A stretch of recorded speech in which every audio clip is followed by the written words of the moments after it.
یہ ذہن میں رکھیے گا کہ اگر قیامت کے دن ایک مزدور جائے گا نا تو اللہ تعالیٰ پوچھیں گے تم نے دین کے لیے کیا کیا؟ وہ کہے گا یا اللہ 6 بچے تھے اور 200 دینار جو ہے وہ میری ماہانہ تنخواہ تھی، تو میں تو سارا دن مزدور تھا، چیزیں اٹھا کے وہاں رکھتا تھا اور مشکل سے میں بچوں کے لیے اتنا کما کے لاتا تھا اور تھکا ہوا ہوتا تھا، رات کو سو جاتا تھا۔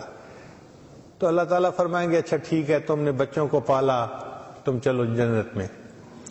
پھر اس کی بیوی جائے گی، بھائی آپ نے دین کے لیے کیا کیا؟ اللہ 6 بچوں کی ماں تھی، گھر میں کوئی ہیلپ نہیں تھی، میں ہی باورچن تھی اور میں ہی دھوبن تھی اور میں ہی بھنگن تھی، گھر کے سارے کام چھوٹے سے بڑے مجھے ہی سمیٹنے تھے، 6 بچوں کو بھی میں دیکھتی تھی، خاوند کی ذمہ داریاں بھی میں پوری کرتی تھی، اور میں کیا کرتی؟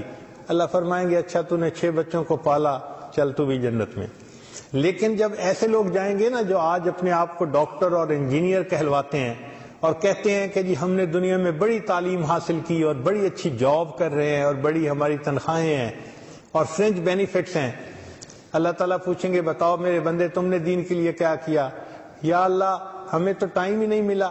اچھا تمہارے پاس بہترین گھر بھی تھا، بہترین گاڑی بھی تھی، من پسند کی بیوی بھی تھی، اور تمہارے گھر میں ڈرائیور بھی ہوتا تھا، تمہارے گھر میں میڈ بھی ہوتی تھی، یہ ساری نعمتیں تمہیں میں نے دی تھیں، اس کے باوجود تم میرے لیے کچھ نہ کر سکے، تم وقت پہ نماز بھی نہیں پڑھتے تھے، تو ہم اس کا کیا جواب دیں گے؟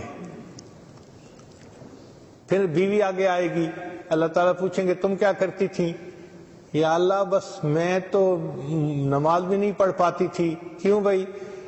میرے جی 3 بچے تھے۔ اللہ تعالیٰ فرمائیں گے تمہارے خاوند کی تنخواہ اتنی تھی اور تمہارے گھر میں ہر فیسلٹی تھی، اور گھر میں تمہارے کچن میں الگ ہیلپ تھی اور صفائی کے لیے میڈ الگ ہوتی تھی، کپڑے دھونے کے لیے الگ ہوتی تھی، اب اتنی آسائشوں کے باوجود کیا تمہیں فرض نماز پڑھنے کی بھی فرصت نہیں ملتی تھی؟ اور تم نے تو یونیورسٹی میں ماشاءاللہ ماسٹر بھی کر لیا تھا اور گریجویشن بھی کر لی تھی، اگر تم کمپیوٹر سائنسز پڑھ سکتی تھی تو کیا تم نے قرآن پاک کا ترجمہ پڑھا؟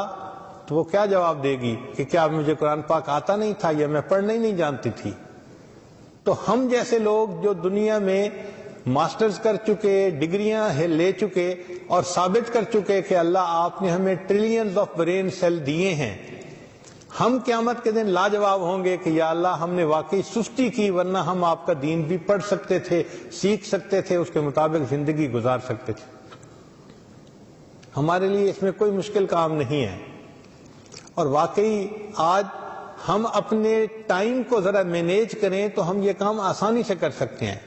ہمارا یہ تجربہ ہے کہ اگر دن کے 24 گھنٹے ہوتے ہیں تو 8 گھنٹے اس میں سے آپ نیند کے نکال دیجئے۔ ویسے تو سائنٹیفک ریسرچ یہ ہے کہ 7 گھنٹے کی نیند ہر بندے کے لیے بیسٹ نیند ہوتی ہے، اس سے نیچے ہو تو بھی ہارٹ اٹیک کا اندیشہ ہوتا ہے، 7 گھنٹے سے زیادہ ہو تو بھی ہارٹ اٹیک کے چانسز زیادہ ہوتے ہیں۔ 7 hours sleep is the best time for the human being۔ اس پہ دنیا کی یونیورسٹیوں کے سائنسدان متفق ہو چکے ہیں۔ ہم کہتے ہیں چلو 7 گھنٹے کے بجائے 8 گھنٹے صحیح، تو 8 گھنٹے سونے کے نکال دیں، اور ان 8 گھنٹوں کے بعد پھر 8 گھنٹے ڈیوٹی کے نکال دیں، 16 گھنٹے تو یہ نکل گئے۔ پھر اس کے بعد کے جو 8 گھنٹے ہیں ان میں سے 1 گھنٹہ چلو دفتر آنا، آدھا گھنٹہ جانا، آدھا گھنٹہ، تو باقی 7 گھنٹے ہم کیسے گزارتے ہیں؟ آپ اگر غور کریں تو وہ 7 گھنٹے اکثر یا تو دوستوں سے فون پہ بات کرتے ہوئے، یا گھر کے اندر ٹی وی پہ خبریں دیکھتے ہوئے، یا انٹرنیٹ پہ بیٹھے ہوئے، یا اسی طرح کی ای میل سرچ کرتے ہوئے، یعنی ہم اپنی مرضی سے وہ 7 گھنٹے گزارتے ہیں۔ ہم یہ نہیں سوچتے کہ یہ 7 hours کتنے امپورٹنٹ ہیں ہماری لائف میں۔ اگر ہم ان کو فضول گزارنا چھوڑ دیں اور اسی میں 2-3 گھنٹے ہم ڈیلی نکال کے کسی عالم سے رابطہ کر لیں اور ان سے ہم اپنے گھر میں ہی پڑھنا شروع کر دیں، آسانی سے ہم دین بھی پڑھ سکتے ہیں اور آسانی سے ہم عبادت کے لیے بھی وقت نکال سکتے ہیں۔